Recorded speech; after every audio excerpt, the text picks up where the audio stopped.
Namaskaram, Ashwin. Sadhguru, namaskar. Yeah.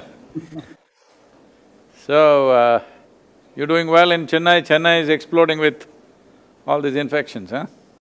Initially, I felt like I was okay, but now I'm getting really edgy. I want to go out and play or do something like that. I'm getting really edgy inside the house.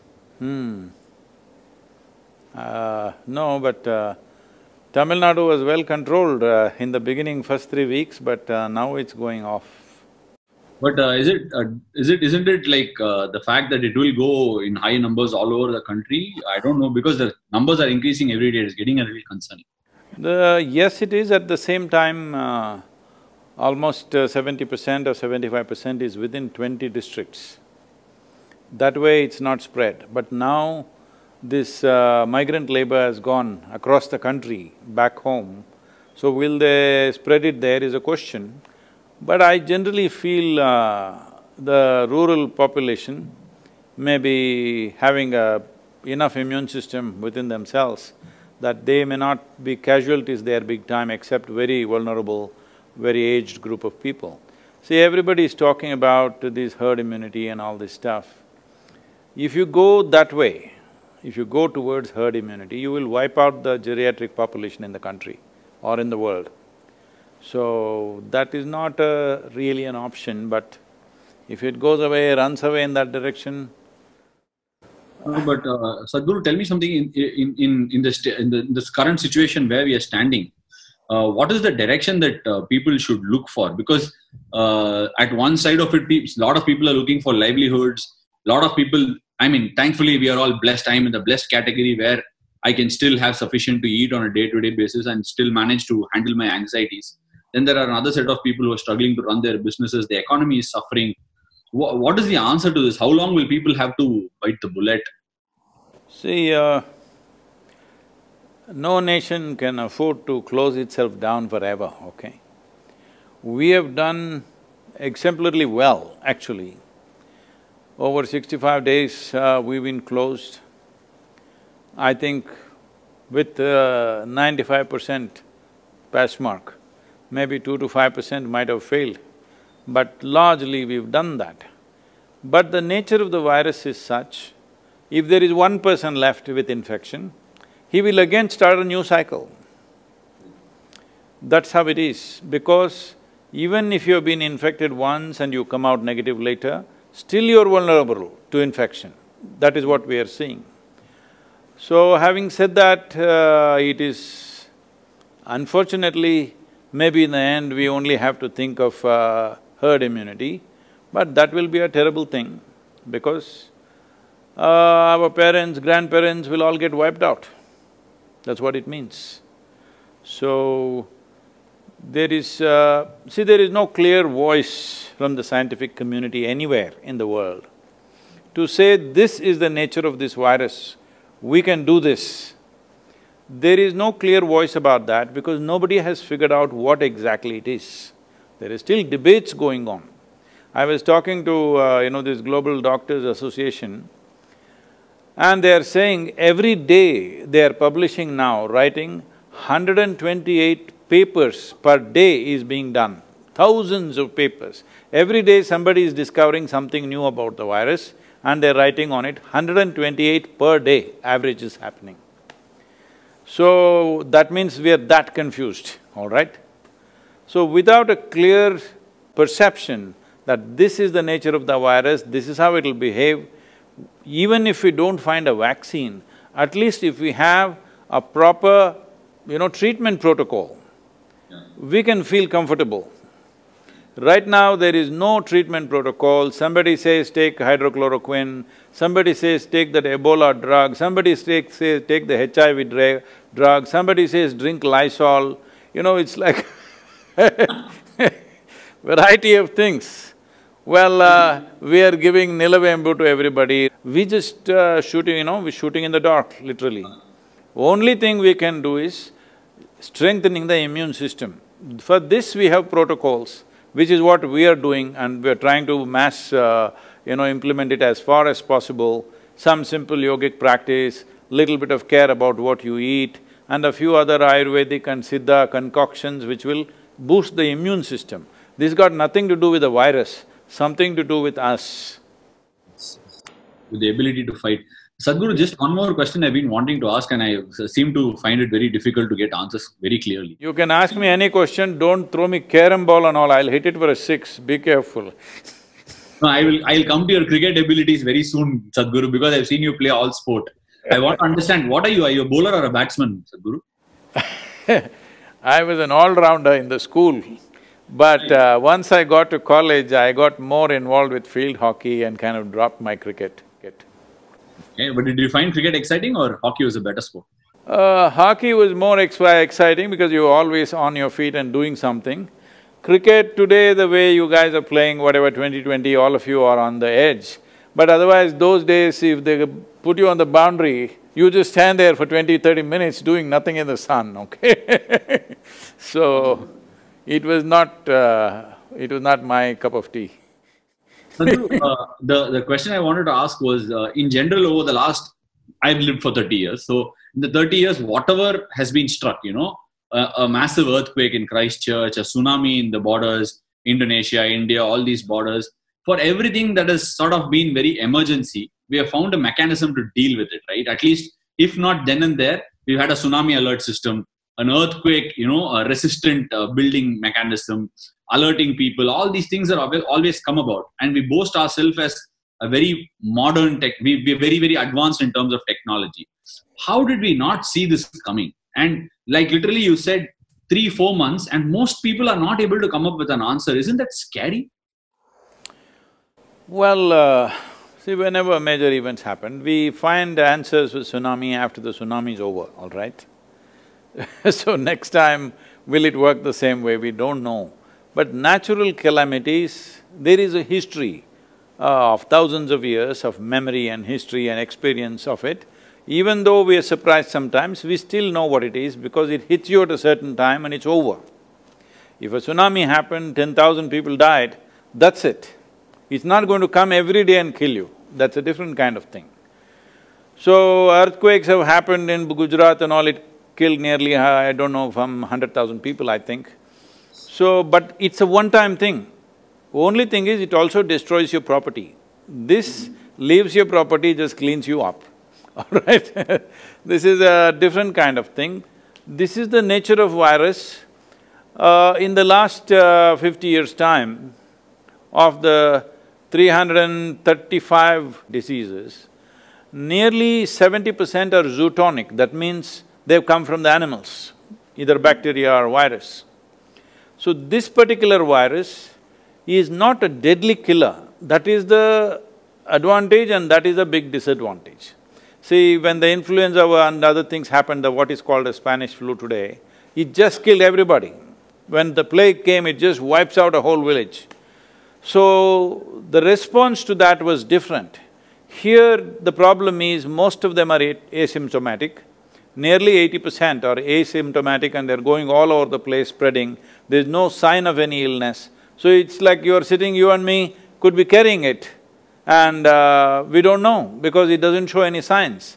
That is the biggest problem, and it is largely aiming only at vulnerable population. It is not going for the general population. Below 1 year of age, infants, and over 65–70 years, and in between, for some reason, if their immune systems are not strong enough, or if the exposure is too heavy, like medical personnel are dying, police are, unfortunately it's taking a toll, that is because of the level of exposure.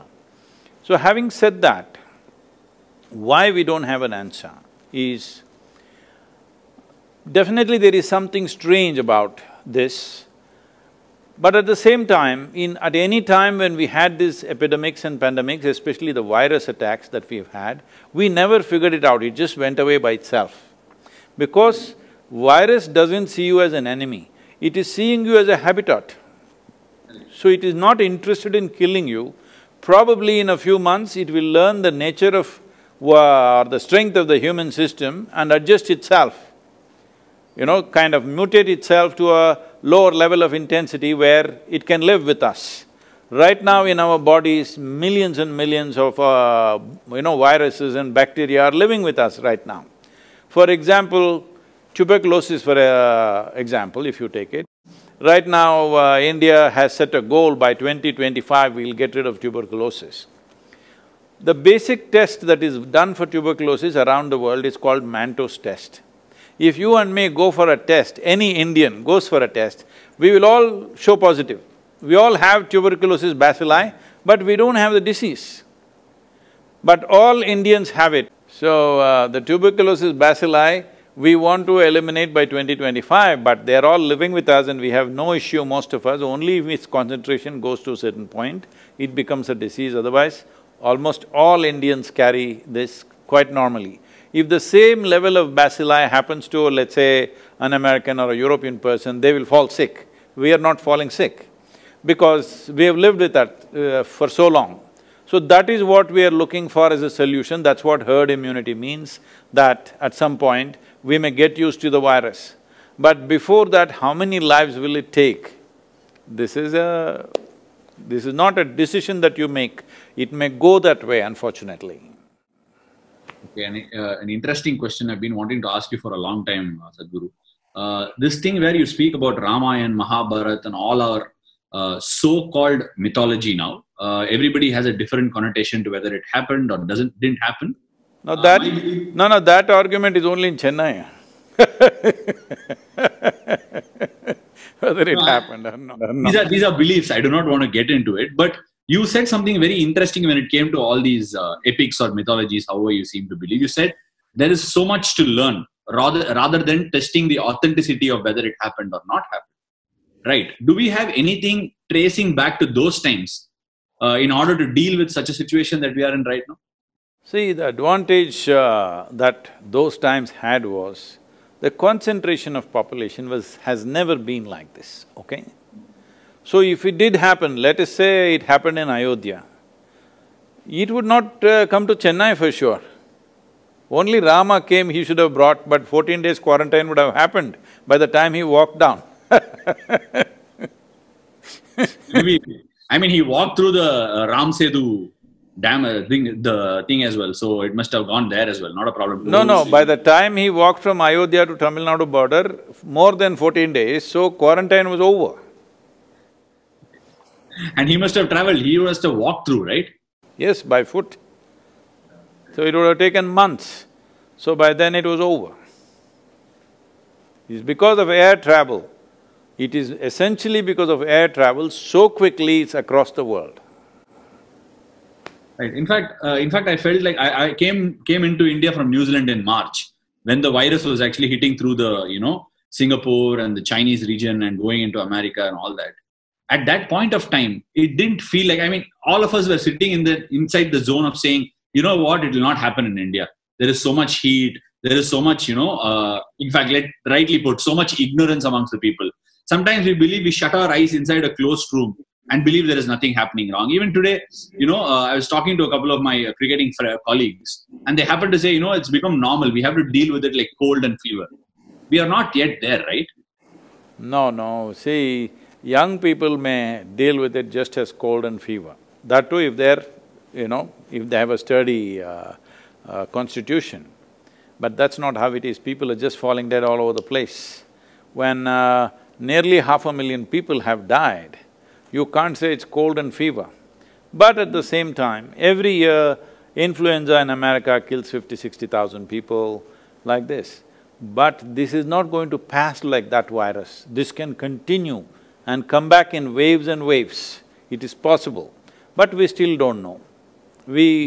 I have a gut feeling in India, by mid-September, towards the end of September, it will be largely gone and our economic activity will be back to normal. It may not be where it was a few months ago, but in terms of activity, it will be back.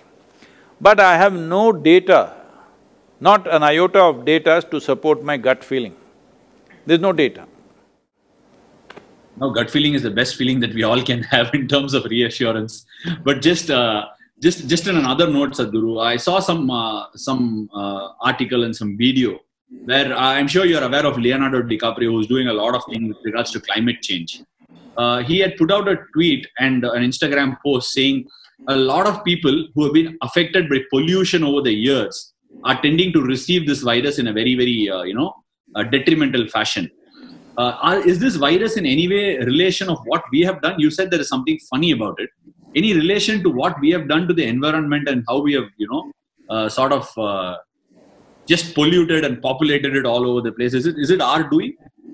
Population is definitely our doing. Pollution is also our doing. All right, is there any doubt about it? No. Anything other than that, environmentally, how we have, not respected nature over the years? See, right now, one of the major reasons why people are dying because of the virus is hypoxia. That means not enough oxygen in the system, so lungs collapse after some time, whatever happens, other systems fail. In a way, if you're living in an Indian city, or let's say any big city, particularly Indian cities, in many ways you are heading towards hypoxia if you just travel on the, let's say Chennai, Mumbai, Bangalore roads for 1 or 2 hours every day, in open, suppose your car is not air-conditioned and you're open, like on a two-wheeler or you're just walking, then definitely the oxygen levels in your blood will be lower than what it should be. So definitely you are moving into that vulnerable population region. Maybe not necessarily, but you're in the direction at least, for sure. It may vary from individual to individual, but when you live in this kind of atmosphere where oxygen levels are low, carbon monoxide and other particulate matter is heavy, definitely your pulmonary system is not at the same level as it should be. So you are becoming a vulnerable population. Even now you're seeing almost 70% of the cases are just in 5-6 cities in the country probably, about 10 to 12 cities maximum. Rest of the country doesn't have it, the rural population doesn't really have it. And one more thing that I've constantly been telling in the ashram, everybody is practicing right now, is to stay in touch with the earth. If you stay in touch with the earth, your immune system is always many times stronger than other people. So this is one of the treatments we do for all the patients who come. I must tell you this situation. We used to… earlier, now we are calling it Rejuvenation Center, but at one time we used to call this Isha Yogic Hospital. There was a hospital. So about 10-12 doctors from Michigan area, from the Ford medical system, they came here because they were very interested in the yogic hospital. So I couldn't meet them, they were here for about 3 days, and I'm talking many years ago, like about 22 years ago or so. So they came and after the third day, it seems they got very angry. They called me in the morning and said, Sadhguru, their doctors are all very upset, they want to leave right away. I said, what is the issue? We said, we don't know, they're screaming and yelling. I went to meet them. Then I said, what is the problem? They said, you said there is a yogic hospital.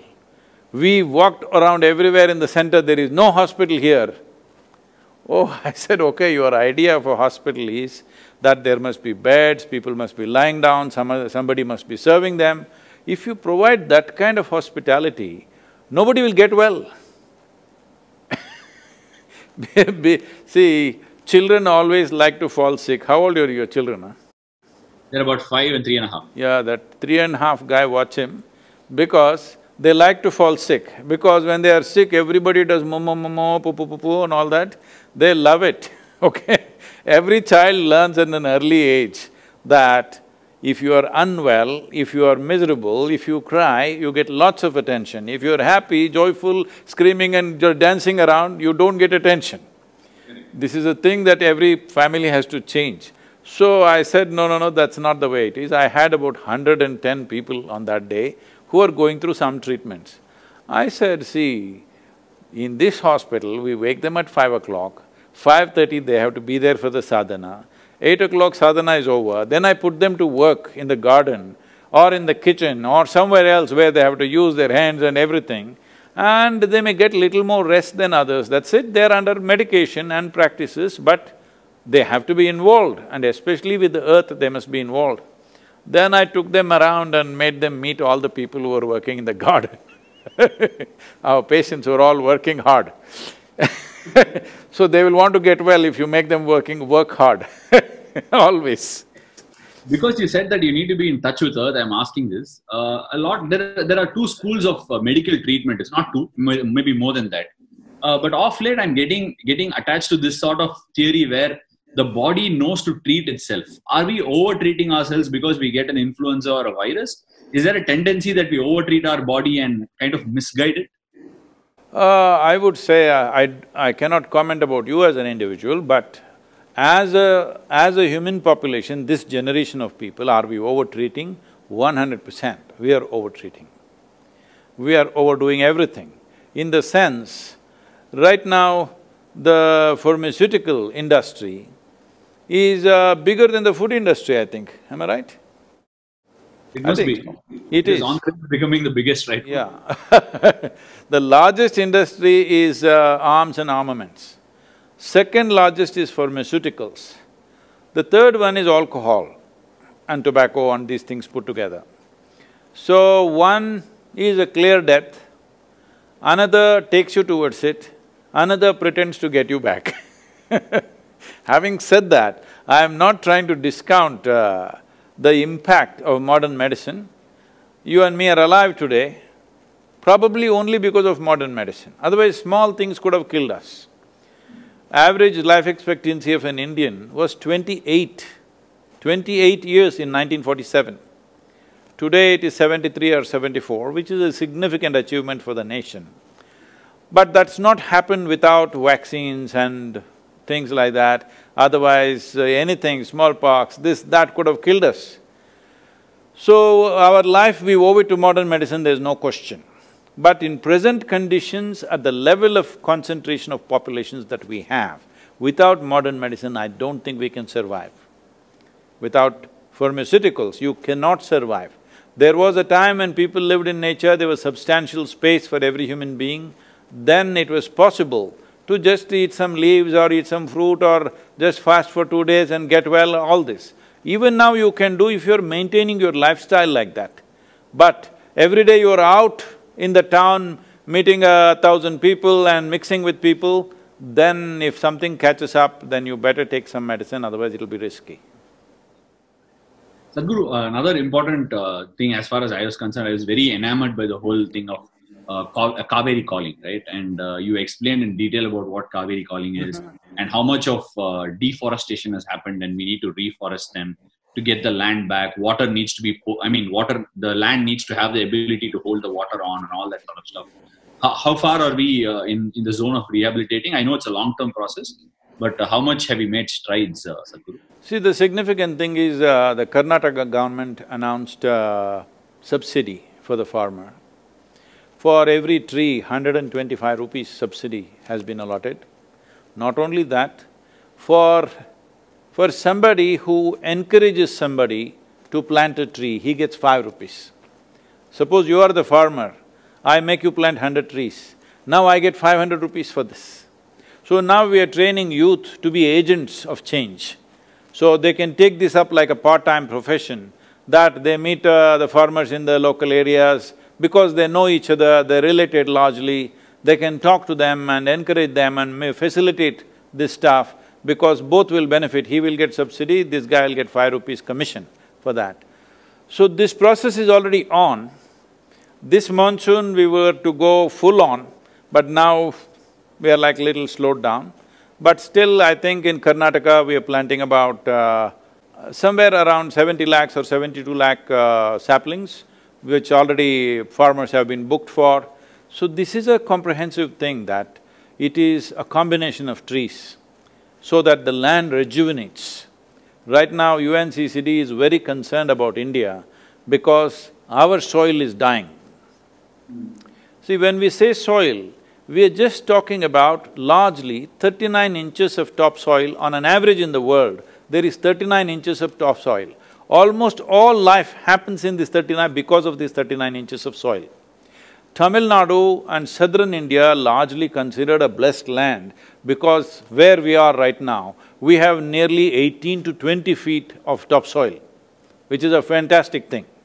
This is the reason why agriculture has been on here for over 12,000 years or so. There is history of agriculture, because in some places here, not so in southern Tamil Nadu probably, but in this part, western and northern part of Tamil Nadu, 15 to 20 feet of topsoil, this is extremely rich place that way.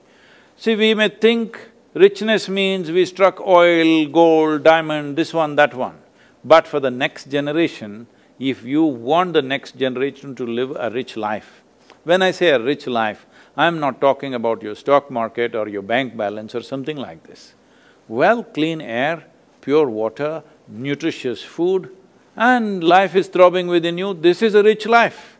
Rest of it is just, accessories to life. The real life is in this, how wonderfully a man can function, a human being can function, simply depends upon how pure is the air, how clean is the water, how nutritious is the food that you consume.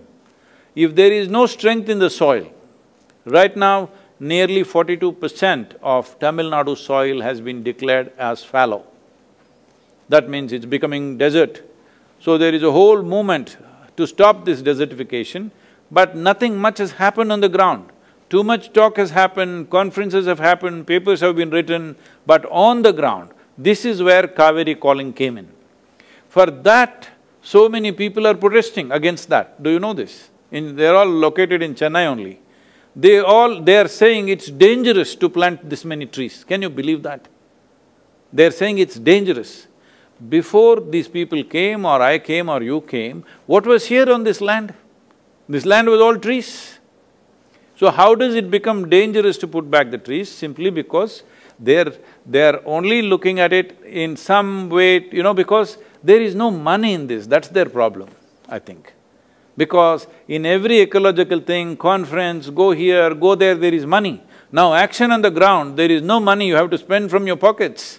So, nobody is interested in this. But Karnataka government has taken the policy changes very quickly and very, very responsive. On the ground, things will happen there for sure. It should have happened much larger. We were preparing for a very big during the monsoon, but now we have kind of toned it down a little bit because we don't know when it'll become safe for our volunteers to go village to village, meet people, do these things. We are not sure about that yet. It doesn't look like monsoon is about to start, already pre-monsoon showers are coming here. So anytime monsoon will start pouring within the next week's time. So we are still not ready because we don't want to send young people out there and suppose somebody, these are all dedicated people, we don't want to kill them, they're willing to give their lives, that doesn't mean we can take their lives, all right? So because of that, we've slowed down a little bit, but still over 70 lakh saplings will go. See, we must understand this, the difference between this and afforestation is that this is going into farmland, private land. That means they will take care of it because it's their commercial interest. That is the fundamental difference that I've been trying to beat it into everybody's heads, but after talking for hours, in the end they ask, where is the land? Really, I've just been seeing in various places I've been going and speaking to people who hold responsible positions. After explaining everything for 1 hour, in the end ask, all this is fantastic, Sadhguru, but where is the land? The land is in the hands of the farmer. Only if you make it lucrative for him, you can put back these trees, otherwise you will only talk about it. We have a lot of this discussion on farmers, right? Every year, pre-monsoon, post-monsoon, we hear small stories of farmers committing suicides, farmers struggling to pay off the debts. All these things are a regular feature. But aren't these people that are the ones that are putting food on our plate? Should we, like, for example, say like an engineering or a medicine, where we, put children into it, promote the industry and make it a bigger industry? Is it time for us all to invest and say our children must feel agriculture is attractive? Has the time come really? 100% that needs to happen. If that doesn't happen, there's no food security for this country. Right now, we've taken some kind of rudimentary surveys. What I see is, not even 2% of the farm community want their children to go into farming. That is what it is. So in another 25 years, when this generation passes, who will grow food for you? Right now in this country, there are nearly 65% of the population who know how to conduct this magic of turning mud into food. Not a simple thing. But you're an engineering graduate, isn't it? I'll tell you, you come here, I'll give you 10 acres of good land, very fertile land. Grow 10 varieties of crops and show me, you will see it'll be a total failure. Even if you are an MSc in agriculture, still you will be a failure, generally, except a very few who come from that community, who know how to do this. Because the farmer looks illiterate, people think it's some silly thing to do.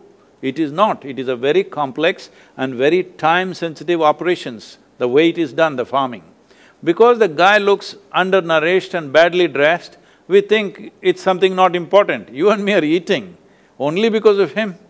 And it's not a small achievement. One of the greatest achievements of this nation is, we are managing to provide food for 1.4 billion people without any major imports of food.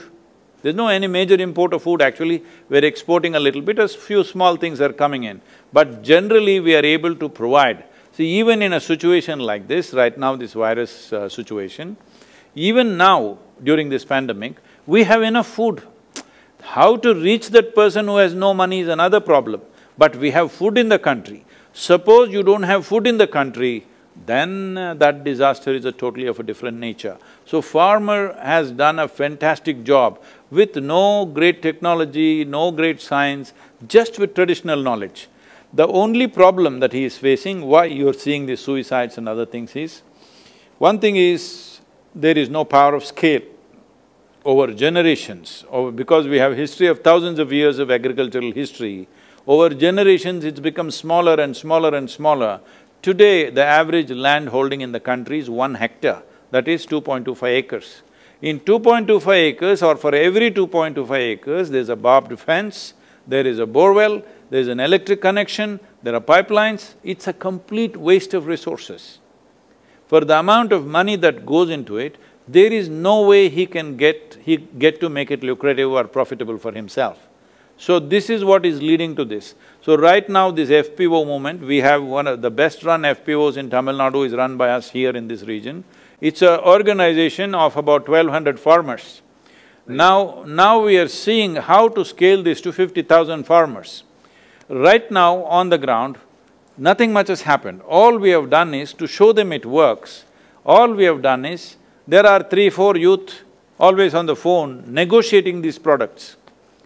Just with negotiation, their income has gone up 300%. Just with simple negotiation and timing the sale of the produce, this is all. And another thing is the inputs. We have set up a superstore where all the inputs, whatever the dealer margin was about 25 to 30%, that is going straight to the farmer. That 30% itself is a big thing for him. So, we are looking at, if you put 50,000 farmers together, it becomes a major corporation run by them. You can hire professionals, you can hire scientists to, agricultural scientists to see what crops to grow, how to grow and everything. We can hire, marketing experts to do this, or we can consult, we can handle this internationally. All this we are looking at because from Kanyakumari to Kashmir, the latitudinal spread that we have in this country, the types of soils and weather conditions that we have in this country, 12 months of the year, you can just grow almost anything that grows anywhere in this world. And if we handle this capacity, this latitudinal spread, and 65% still being capable of doing farming, if we handle this right, then we can become the breadbasket of the world. But right now, we have laws like this, that, this compulsory school education is killing the farming, totally. Every child goes to school, by the time he comes to till 10th standard, he need not pass, he just keeps going.